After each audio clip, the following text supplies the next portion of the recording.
this, or this might be a beginning of a video or something like that, but I'm neck deep in some carb work and some rejetting and all that. I've got dual carbs, 38s for the Superjet.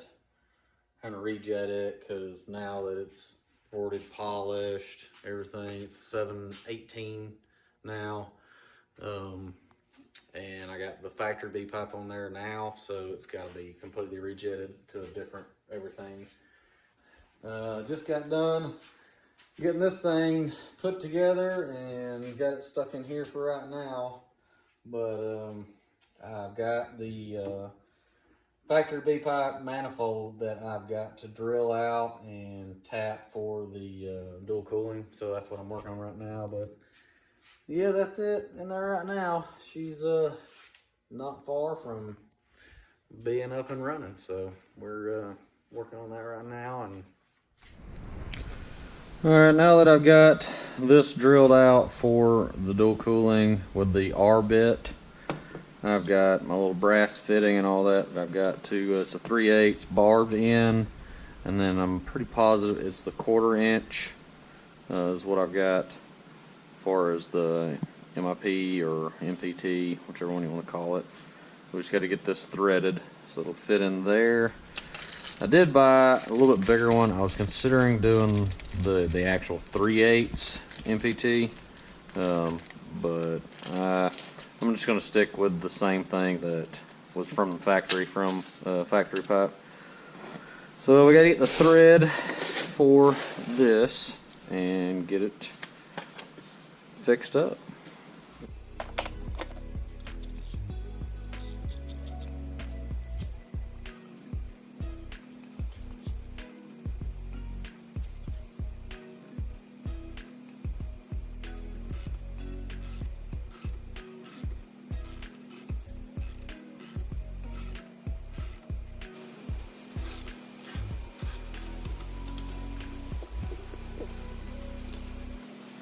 The biggest key to doing this is just don't get in a hurry. I mean, you get in a hurry, then you're going to just mess the threads up, start pulling threads out. It's going to get, especially if you have a worn out kit. I can show you the original bit that I used to use. Now, obviously this is a new kit. I finally invested in a new one because my old one's getting worn out, but you can see this one has got, it's just started getting a lot of pitting in there where I've used it so much. It's always wise to make sure you spend good money on these. Don't go with the cheap brand, because like this one's made in USA and it's lasted a very long time. It's a very good one. It's just finally worn out, and it just happens when you use things enough. Let's see, we can just kind of double check everything. Oh yeah, right down in there, just smooth. So now we're going to do the little tape and all that, little Teflon tape, and get this put in there, and we can get the exhaust put in the ski. If you're going to do the dual cooling, you've got both fittings on your ski. Typically that one goes to the manifold and all that, and then this one usually goes down to the stock bilge pump. Obviously I don't have stock bilge pump because I decided to use this one as the dual cooling line. And on my pump, as you can see, there is the stock one. See that? Right back there, that brass fitting is where the stock one is, and then typically this side is the one that attaches to this piece right here. That's the one that's usually for the bilge pump right there. And then the little brass one all the way back there on the side of the pump is the one that's actually now for the dual cooling. So that's pretty much how you're going to do that setup. On to the rest of the exhaust. Got the manifold and everything bolted up and torqued. Now I'm on to the getting the pipe installed and all that in here. So let's get to it.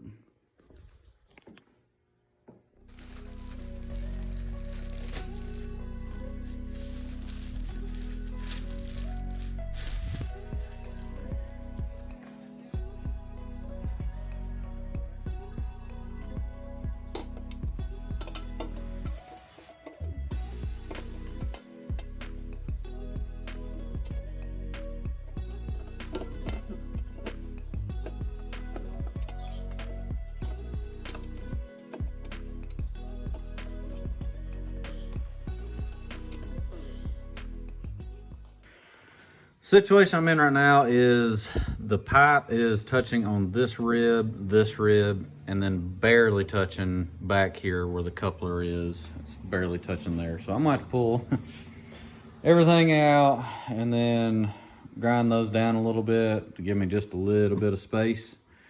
And then I can put everything back in. So that's where we're at right now. Yay me.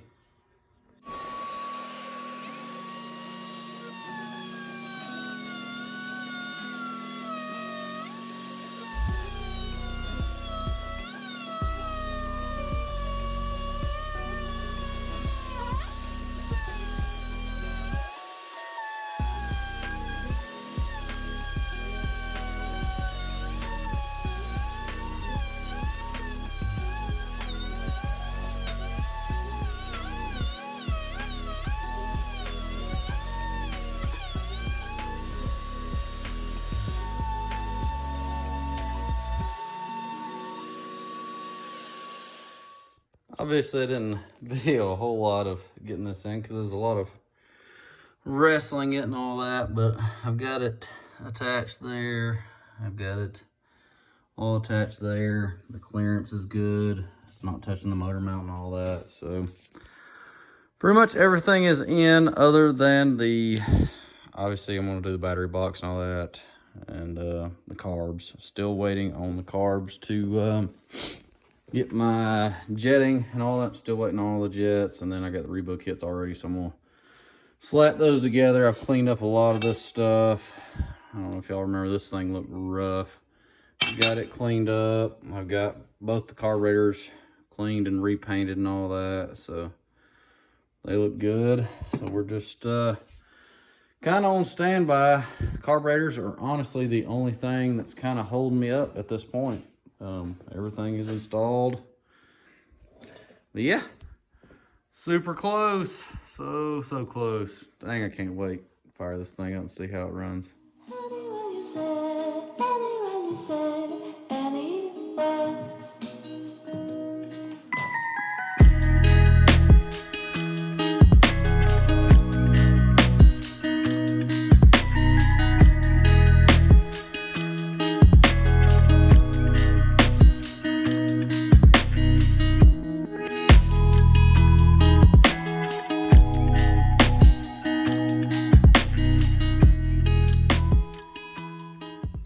Okay, so I'm gonna pass the camera to my wife, but she's completely put together. I'm gonna give it its first crank. Hopefully everything goes together and starts up just fine.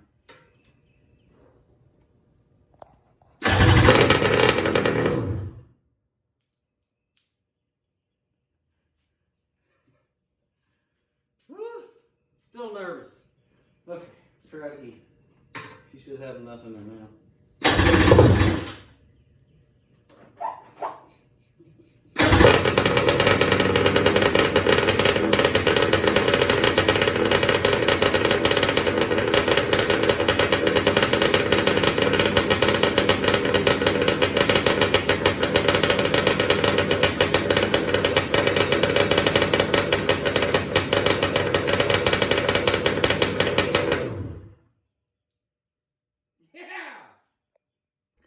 All that went smooth.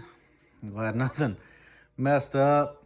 Obviously now I got to, I'm gonna stick the hour meter on and get this thing put in the water, and hopefully here pretty soon we'll have y'all video of the first rides with the new motor and everything. So yeah, like I said, it was a 718 poured and polished now, so it's should be a lot peppier this time than the last motor from last year. So thanks for sticking around, and we'll have y'all some riding videos here very soon. Thanks for watching.